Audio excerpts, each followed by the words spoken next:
Good morning everyone. Today we will continue with our last topic, that is the chapter was why do we fall in part 2. Today we will discuss on allergies, infectious disease causing agents, mode of spread, and where we need to learn about direct transmission and indirect transmission. Allergies. What are allergies? Allergies, we can say that allergies are caused by due to hypersensitivity of body organ from the foreign substance, just like dust, perfume, egg, fleas, peanuts, and many more substances. The agent which cause allergy that are called allergens. Sometimes we feel allergy from any kind of smell. Sometimes we feel allergy of any kind of food material, and our body shows some symptoms by which we can change our some behavior. That is called allergy. Next is infectious disease and the causing agent. As you earlier known that the disease which caused by infectious agent are known as infectious disease. It can be transmitted from one unhealthy person to healthy person. What are infectious agents? The disease causing agents are known as infectious agent. Number first, disease caused by virus. Disease like common cold, dengue, influenza, AIDS, which is caused by HIV virus. These are some common diseases which caused by viruses. Next is disease caused by bacteria. Disease like typhoid, cholera, syphilis, tetanus. These following diseases are caused by bacteria, and another category is disease caused by fungi. Ringworm, athlete foot are major disease which caused by fungi. Another thing is protozoans. Disease like malaria, amoebiasis, sleeping sickness, kala azar. These following diseases are generally caused by protozoans, which is generally caused by water. When we consume impure water or contaminated water, we will suffer from that kind of disease. Next is mode of spread of infectious disease. It means how infectious disease can be transmitted from one person to another person. First category is direct transmission. It means when a healthy person comes in the contact with unhealthy person, it suffer from any kind of disease. That the infected disease can be transmitted to unhealthy person to healthy person. First category is contact with infectious person. When suppose in our family or in our surrounding a person is suffering from cough and cold and viral fever, and we continuously using the assets and sitting with beside them, and we start sneezing and coughing, and on that time we can suffer from infected disease. Another thing is droplet infection. If someone is continuously sneezing and coughing in front of you, on that time, that water droplet which released from their nasal passage is come in the contact of your nasal passage. On that time, you can suffer from infectious disease. Third category is contact with soil contaminated disease caused by virus and bacteria. Various disease just like tetanus, which caused by contaminated soil, and in rural area generally disease caused by soil, because the soil which is present in their surrounding is not purely available, and that time person not wearing their slippers and other material, that's why they can suffer from any kind of disease. Another category is animal bite. As you know that when a dog bite, any monkey bite, we need to take injection which is related to rehabdovirus, and the name of the injection is Rabipur.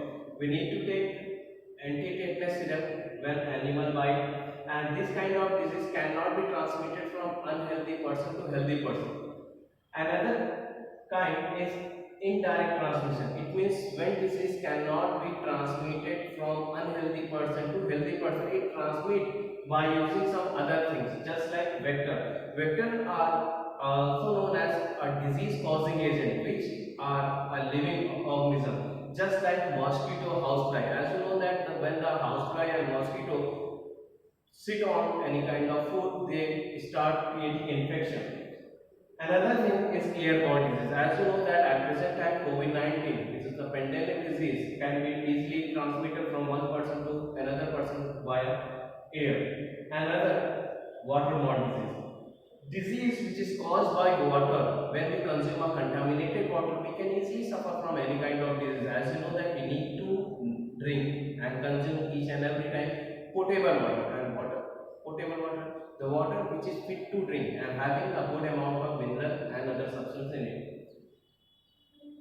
Last point of this is dirty hand and fingers. As you know that we need to or we should always clean our hand with the help of sanitizer or soap. If you are not doing this kind of activity, we can easily suffer from disease. So you need to each whenever we have time or we are trying to eat any kind of food, we need to clean our hand or finger.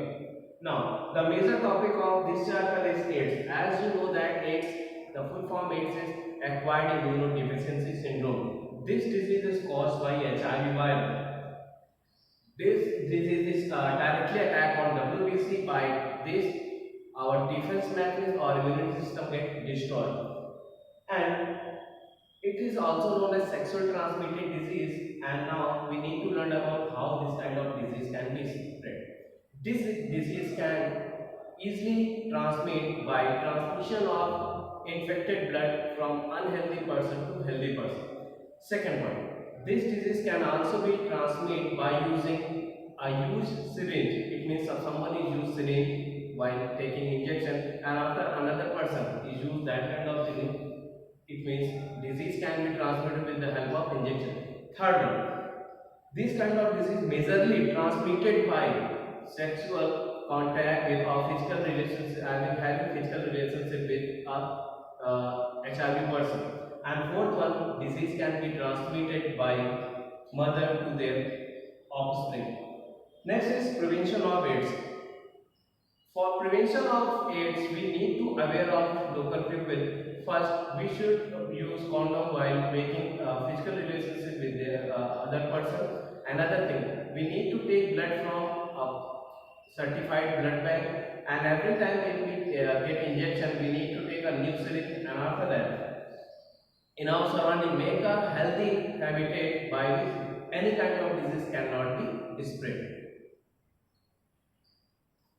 Start. Now, principle of treatment. After getting any kind of disease, person need to know about how we will get rid of from that kind of disease.